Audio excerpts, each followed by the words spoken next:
noche vamos a continuar con el estudio del libro de los Hechos de los Apóstoles. Vamos a retomar con el capítulo 5 y solamente hacer un pequeño énfasis en el capítulo 5 de Hechos, que es lo que vamos a compartir. Es un libro que se remite su autoría al apóstol Lucas, ¿vale? Yo creo que eso ya lo compartieron los que han estado hablando sobre el libro de los Hechos, pero vamos a dar un pequeño recorderis.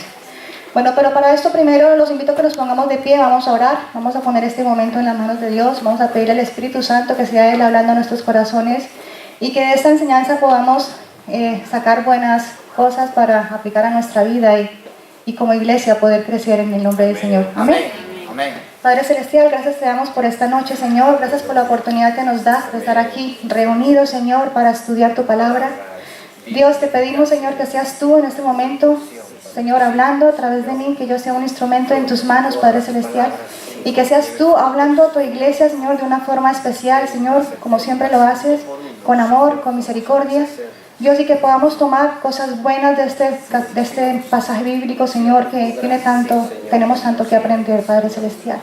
Gracias te doy por cada una de las personas que se encuentran esta noche aquí, Señor. Te pido que bendiga sus vidas, que guarde sus corazones, Señor, y que disponga, Señor, un poquito ahora de su atención, Señor, a descubrir, Señor, y a escudriñar una vez más tu palabra. En el nombre de Jesús. Amén. Amén. Bueno, voy a dar un pequeño recorderis sobre el libro de los Hechos. Se remite su autoría un poco al apóstol Lucas, y como sabemos su finalidad es poner de manifiesto la acción y el obrar del Espíritu Santo en la iglesia primitiva, ¿no? Vemos en el libro de los Hechos una iglesia que se va edificando por medio de la predicación de los apóstoles, de los discípulos que quedaron después de que Jesús resucitó. Y vemos cómo esa iglesia crece, fructifica mediante la palabra de Dios, y ellos van intentando ir más allá, ¿no? Siempre. En el libro muestra cómo los apóstoles dieron cumplimiento a ese programa que Jesús les fijó antes de partir, ¿no? Antes de partir con el Padre.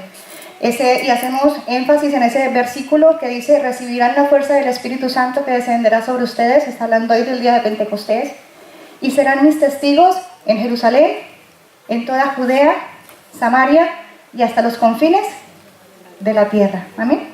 Vemos cómo los apóstoles se esforzaron en sobremanera para poder llevar a cabo este cometido que les había dejado Jesús, de ir y llevar el evangelio a toda criatura. En este capítulo vemos cómo la iglesia crece de una forma sobrenatural, vemos cómo el Espíritu Santo se manifiesta en sus vidas. En el capítulo 2 del libro de los Hechos, cómo la iglesia primitiva experimenta ese poder explosivo del Espíritu Santo en cada uno de ellos. Y vemos también cómo la iglesia crece en fe y vieron milagros, maravillas, aún mayores de las que hizo Jesús. Vieron gente sanada, vieron enfermos, poseídos, libres y muchas cosas más, ¿vale? Ahora he retomado de internet una pequeña ayuda audiovisual que nos va a relatar todo el capítulo 5 de Hechos, y vamos a meternos un poquito en lo que fue ese momento. Es un pequeño corto que encontré en internet donde relatan el capítulo 5 y me gustó porque como que nos transporta un poquito a la época y les va a gustar, para no tener que leerlo yo todo de corrido, ¿no? Vamos a tomar de aquí 3 aspectos muy importantes que se manifiestan en este capítulo, y vamos a sacar de aquí cosas prácticas que tenemos que aplicar a nuestra vida. ¿Amén? Nacho, cuando quieras pones el vídeo, por favor.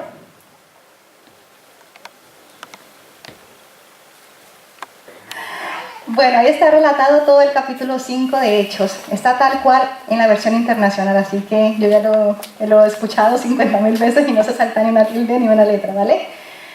Me pareció muy bonito porque lo vas escuchando y como que te vas metiendo en la historia y lo vas comprendiendo un poco más, ¿no? De cómo fueron realmente los hechos. Ahora vamos a entrar un poquito en materia. Aquí en este estudio vamos a encontrar 3 aspectos importantes. Vemos primero la historia de Ananías y Zafira, ¿vale? Luego vemos la repercusión que tuvo el obrar del Espíritu Santo por medio de los apóstoles, donde veían muchas señales y maravillas y con el poder de Dios. Y por último vemos a Pedro y Juan, que son arrestados y todo lo que ocurrió ya en la última parte del vídeo, que está muy bien redactado. Vamos a entrar con la primera parte y vamos a ver desde el versículo 1 al versículo 10, ¿vale? Pero quiero antes retomar un párrafo del capítulo 4 de Hechos, donde retomamos, de Hechos 4, 32 al 37, si lo tienes, Nacho, puedes ponerlo. Vamos a volver un poquito atrás, nos empapamos del tema y retomamos, ¿vale? Dice, y la multitud de los que habían creído era de un corazón y un alma. Vemos que la iglesia estaba creyendo y estaban transformados y eran de un solo sentir, de un solo corazón. Y continúo, y ninguno decía ser suyo propio nada de lo que poseía, sino que tenían todas las cosas en común. Y con gran poder los apóstoles daban testimonio de la resurrección del Señor Jesús, y abundante gracia era sobre todos ellos. 34. Así que no había entre ellos ningún necesitado, porque todos los que poseían heredades o casas las vendían y traían el precio de lo vendido, y lo ponían a los pies de los apóstoles, y se repartía a cada uno según su necesidad. Entonces José, a quien los apóstoles pusieron por sobrenombre Bernabé, que traducido es hijo de consolación, levita, natural de Chipre, como tenía una heredad, la vendió y trajo el precio y lo puso a los pies de los apóstoles. Retomando esta enseñanza, es mencionado aquí un personaje que se llama Bernabé. Vemos que Bernabé sintió en su corazón el vender una heredad y el precio de lo que le dieron la puso a los pies de los apóstoles para que, como lo relataba ahí, para que fuese utilizado para el servicio de toda la comunidad, ¿no? O sea, todo era de todos, todo lo que tenían lo vendían y lo iban repartiendo según la necesidad que tenía cada persona, o sea, cada persona en el cuerpo de Cristo. ¿Amén? La iglesia primitiva había crecido con Jesús, creyendo en un verdadero Jesús, con el alma y con el corazón, creían apasionadamente en Él.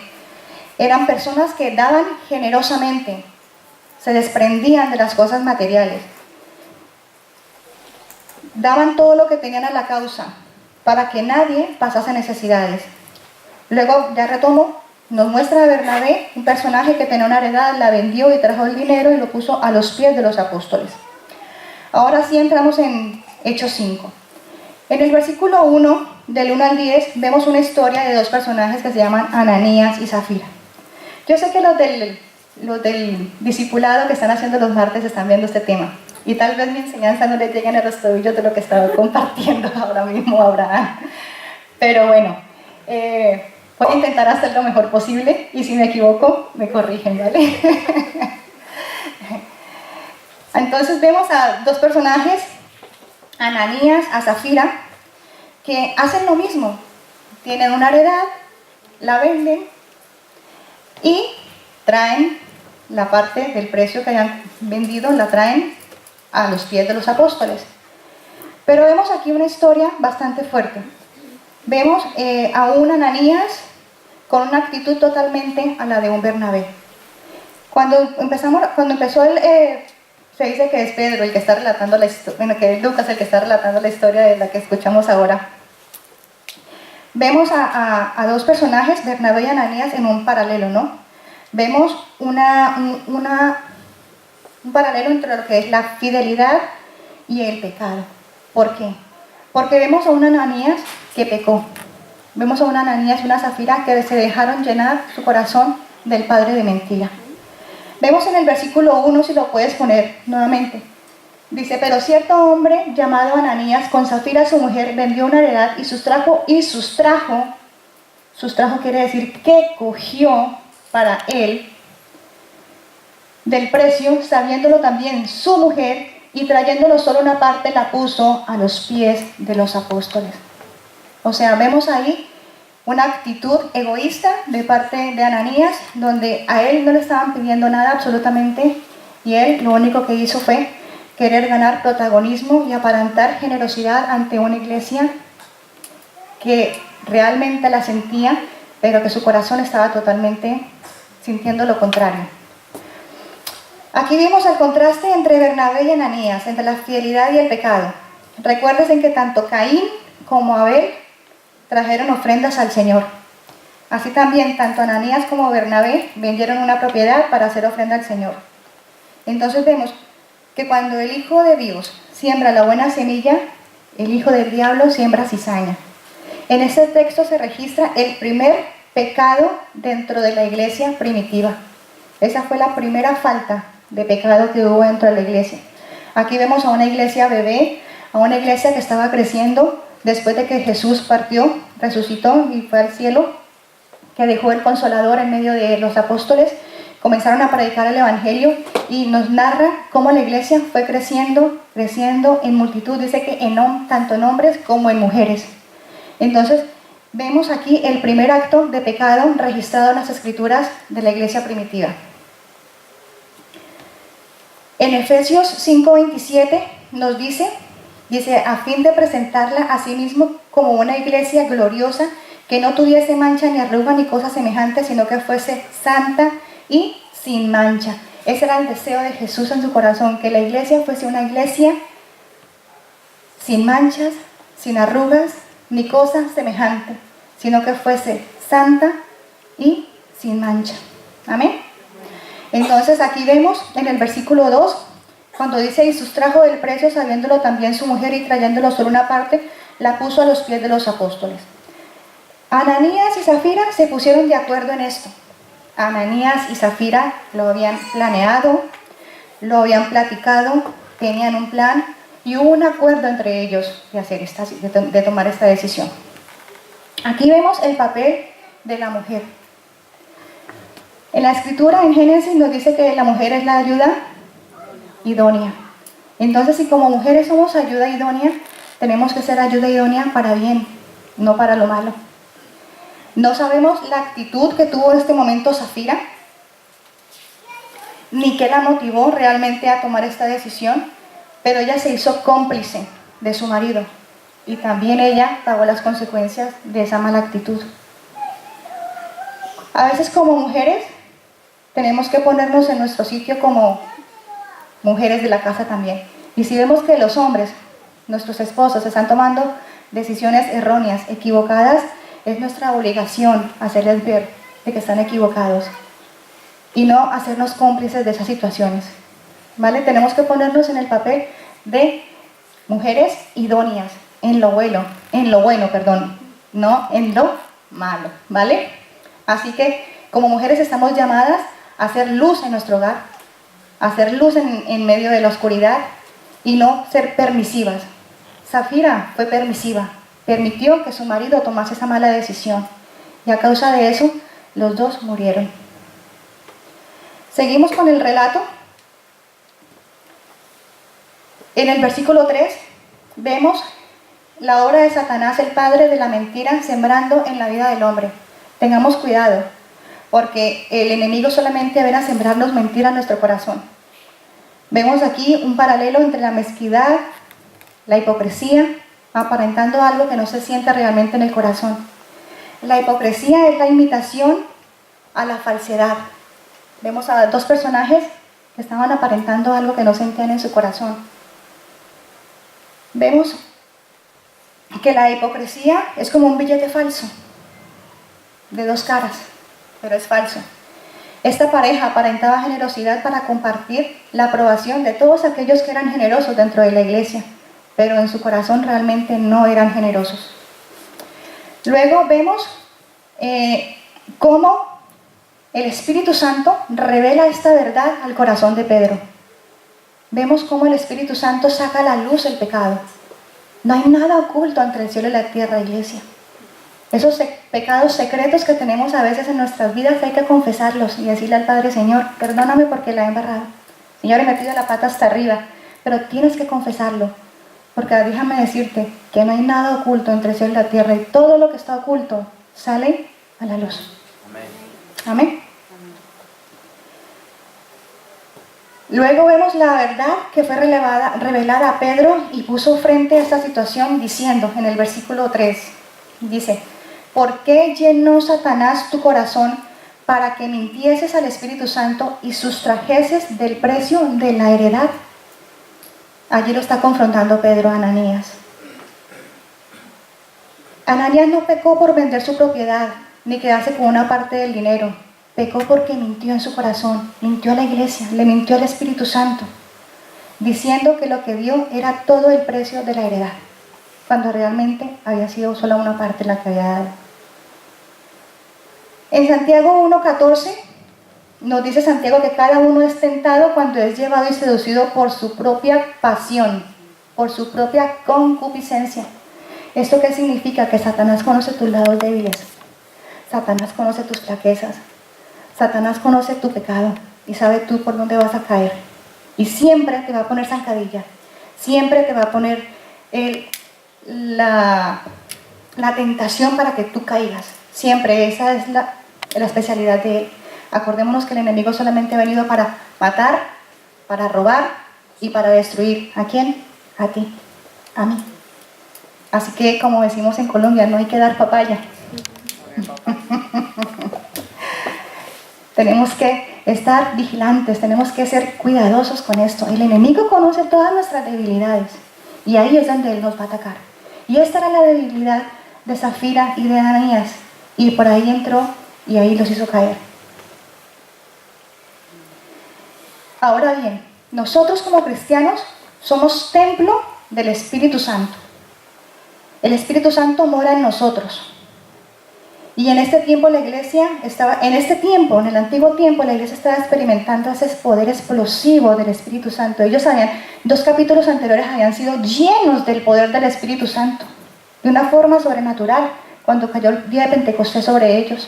Así que ellos estaban en una relación de amor, en su primer amor, en su primera dicha, estaban experimentando a Jesús, a Dios en sus mieles, y era algo impresionante porque se apasionaban de convertirse al Evangelio, porque estaban conociendo realmente a ese Jesús que pagó un precio en esa cruz por amor a ellos. Como cristianos estamos llamados a ser llenos del Espíritu Santo, como lo dice en Efesios 5:18. Ser llenos del Espíritu Santo, nos dice la palabra. La palabra morar o estar llenos es estar simplemente bajo la influencia del Espíritu, poner nuestra vida bajo su control. Ahora, como cristianos estamos llamados a ser llenos. Pero también en Romanos 7:17 nos dice, también nos dice que hay otra cosa que mora en nosotros y que es ¿qué? ¿Qué creen que hay otra cosa que mora en nosotros? Busquen Romanos 7:17. ¿Está puesto? De manera que ya no soy yo quien hace aquello, sino el pecado que mora en mí. Pon el 18 también, por favor.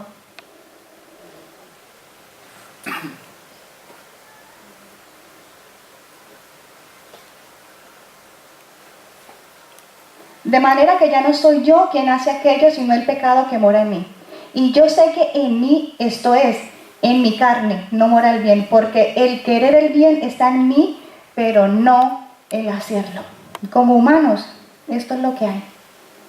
Por eso es que Jesús nos motiva a ser llenos del Espíritu Santo, para que nuestras vidas estén bajo su control. Porque Él coloca en nosotros tanto el querer como el hacer. Vemos aquí el primer caso de pecado manifiesto en la iglesia, pero también vemos el primer caso de disciplina. Y una disciplina muy fuerte. Si el pecado de Ananías y Zafira no se hubiera expuesto inmediatamente, se habría dejado la impresión a la gente que el Espíritu Santo puede ser engañado. Impresionante, ¿no? Dios no puede ser burlado, lo dice la Escritura. Y Dios tenía que dejar un precedente a esa iglesia que estaban haciendo, de que Él no podía ser burlado. He ahí la actitud y el hecho, cómo ocurrieron los hechos. El Espíritu Santo no puede ser engañado, porque seguramente tarde o temprano se hubiese descubierto el fraude. Pero vimos que después de esto se vino un gran temor sobre toda la iglesia, en el versículo 11. Era un temor, pero no era un temor de miedo, sino era un temor santo.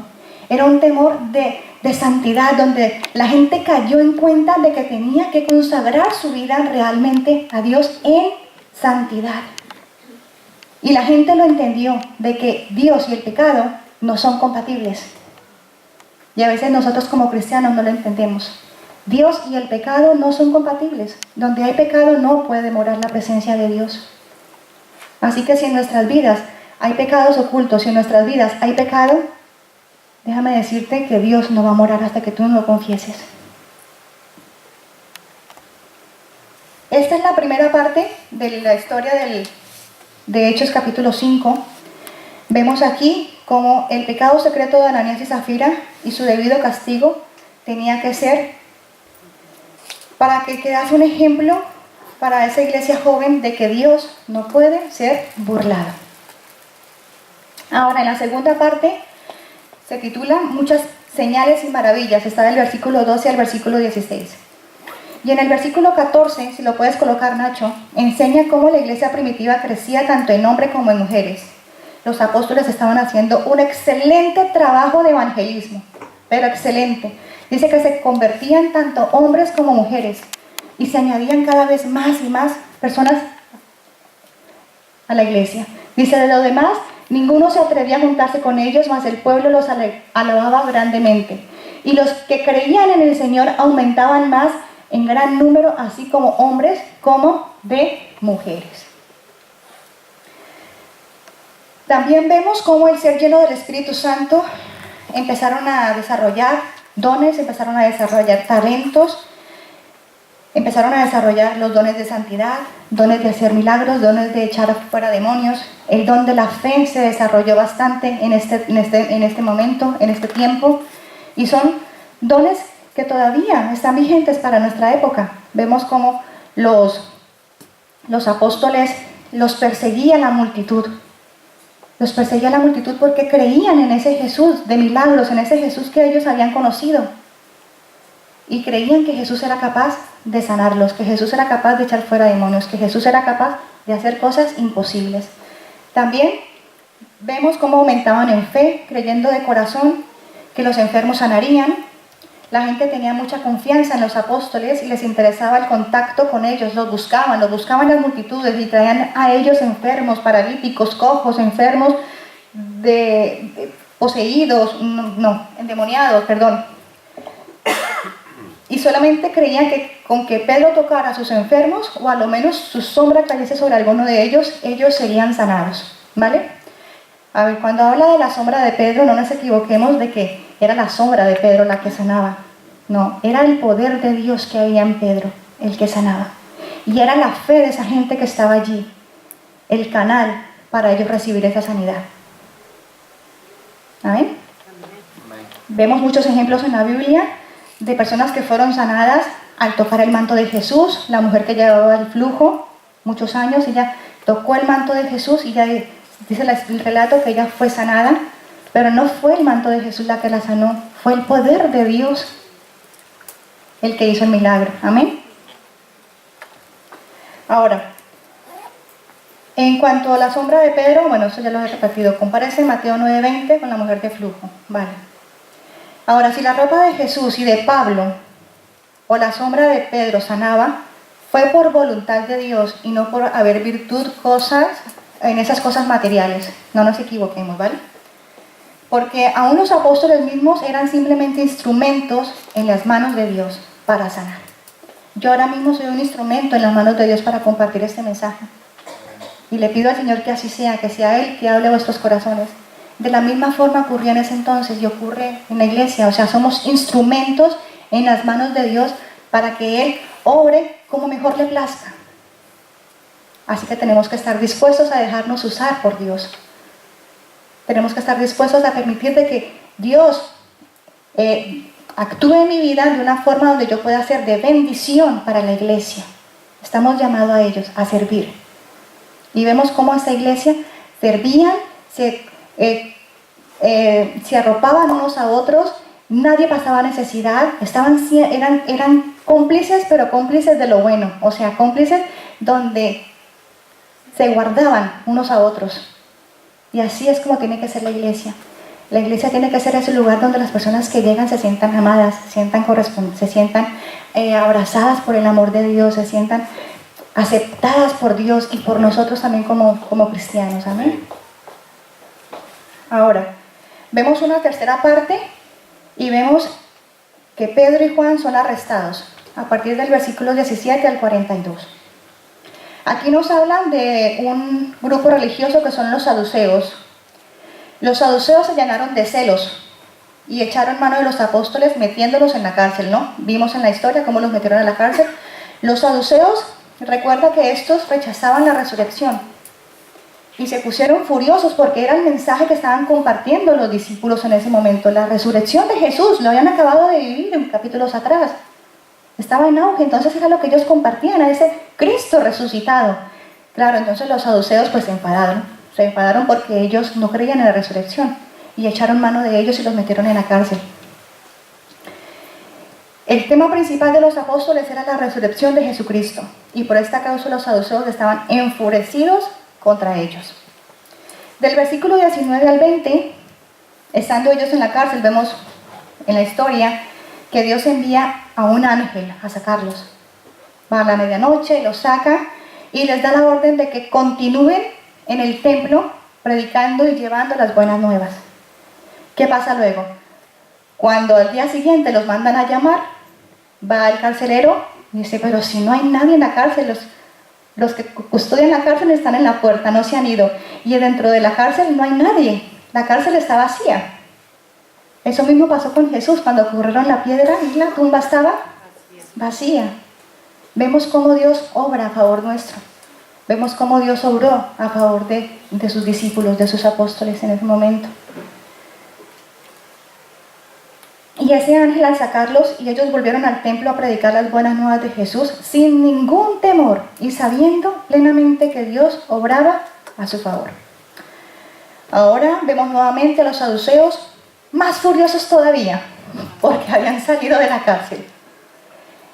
Aún al enterarse de que los hombres que habían encarcelado estaban nuevamente en el templo haciendo lo que ellos no querían que hicieran. ¿Y qué era? Hablar de ese Cristo resucitado.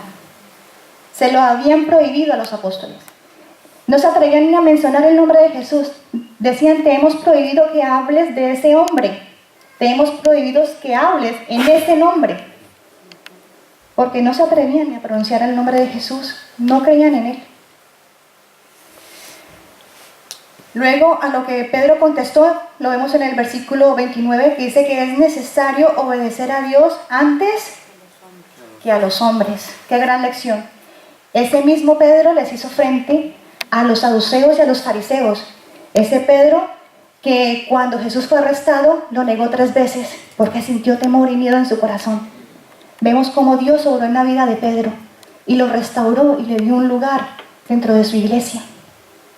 Dios puede restaurar vidas, Dios puede renovar vidas y puede hacer de cada uno de nosotros piedras preciosas y útiles para el servicio. Amén. No te menosprecies, no te creas menos que nadie. Dios puede hacer contigo una persona súper importante para el servicio y lo eres de verdad. Amén. Así que no te sientas menos cosa, no te sientas menos cosa o no te sientas inferior a nadie porque no es así.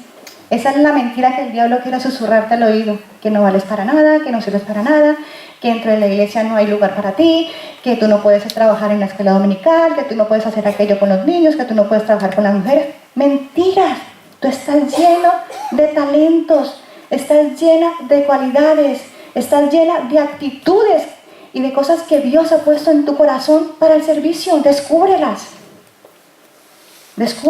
y ponlas al servicio de Dios, así como esta gente vendía todo lo que tenía y lo pusieron al servicio de los apóstoles. Tú pon lo que tienes al servicio de Dios. Amén. Ahora vemos en el versículo 40, cómo los apóstoles tenían muy claro el cometido al que fueron llamados. Me causó curiosidad porque ya terminando el relato, cuando están en el concilio, se levanta un fariseo llamado Gamaliel. Y dicen que es el fariseo de fariseos quien formó a Pablo. Lo menciona Pablo en la Biblia. Y este fariseo fue el hombre más sensato que había en ese momento allí en la sala. Y dice que se habían levantado 2 o 3 personajes más y que todos habían perecido. Dice, dejar a estos hombres tranquilos. Que si esto es realmente de Dios, que si esto no es de Dios, también perecerán. Pero si esto es de Dios, os encontraréis luchando contra el mismo Dios. Por fin alguien dijo algo sabio, ¿eh? Y vemos la actitud de Gamaliel cuando frenó al concilio y les dijo, no sea que nos encontremos luchando contra el mismo Dios. Claro, ya ahí todos quedaron callados, ya no tuvieron más argumentos para continuar con su lucha en contra de los discípulos.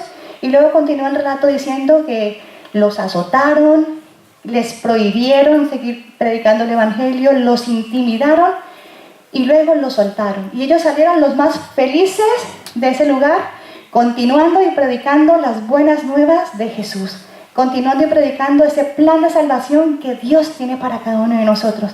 Así que yo los motivo que nada nos impida hablar de ese Jesús, hablar de ese Jesús de milagros, hablar de ese Jesús de poder, hablar de ese Jesús que sana, hablar de ese Jesús que transforma, ese Jesús que restaura, ese Jesús que lo es todo para nosotros. Que no haya impedimento en nuestra lengua para confesarlo, que no haya impedimento en nuestro corazón para ser transparentes. Amén. Los motivo, los insto en el nombre de Dios a que seamos esos vasos frágiles delante de Dios para el servicio, para que seamos luz en medio de las tinieblas, para que seamos la sal de la tierra como somos llamados en la Biblia. Amén. Amén. Pues nada, esto es Hechos capítulo 5, este era el estudio que quería compartir con vosotros en esta noche.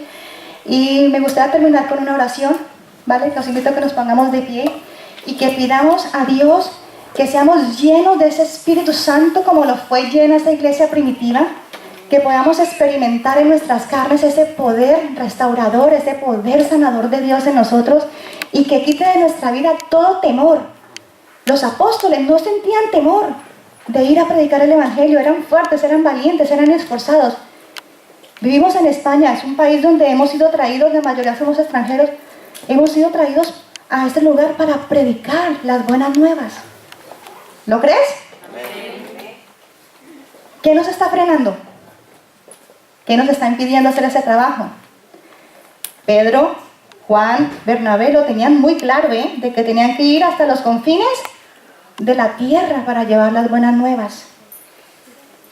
¿Qué te está frenando a ti en esta noche? Pregúntatelo.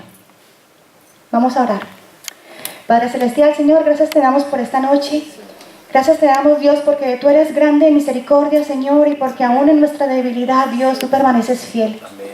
Señor, gracias porque a través de este mensaje, Señor, podemos entender de que tenemos que ser valientes, que tenemos que ser esforzados, Dios, que tenemos que luchar contra nuestros temores, Dios, y derrotarlos, Señor, para que tú crezcas en nuestras vidas, Señor, para que tú seas exaltado a lo sumo, Señor, en nuestros corazones.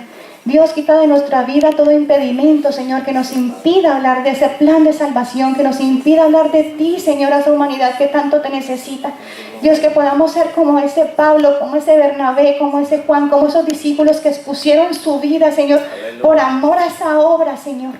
Señor, redarguye nuestros corazones, incomódanos, Dios, sácanos de esa zona de confort en la que nos encontramos, Padre Celestial, Señor, y coloca en nuestros corazones tanto el querer como el hacer, Dios. Señor, te lo pedimos con todo nuestro corazón en el nombre de Jesús. Amén y amén.